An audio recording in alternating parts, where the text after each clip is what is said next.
दोस्तों बता दें कि 2024 के जनवरी मंथ में प्रमोद प्रेमी का सॉन्ग आ चुका है ब्रेक भइल फेल, जो सिंगर प्रमोद प्रेमी यादव ने गाया है।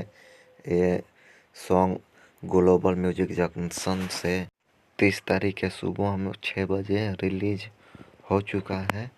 और इस सॉन्ग के जो सॉन्ग है ब्रेक भइल फेल के राइटर हैं इसरार बेदर्दी, और म्यूजिक डायरेक्टर की बात करें तो BS चौहान जी हैं, और वीडियो डायरेक्टर की बात करें तो हरिन पांडे जी ने काम किया है।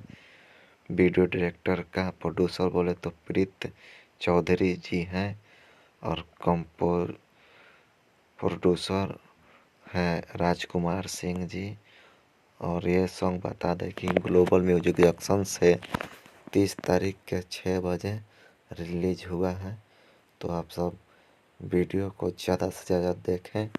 और ब्रेक भइल फेल प्रमोद प्रेमी यादव जी का सॉन्ग है, तो सॉन्ग को लाइक कमेंट शेयर ज़रूर करें।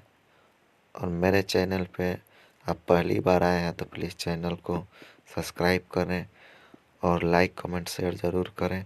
एंड वीडियो देखने के लिए धन्यवाद एंड थैंक यू।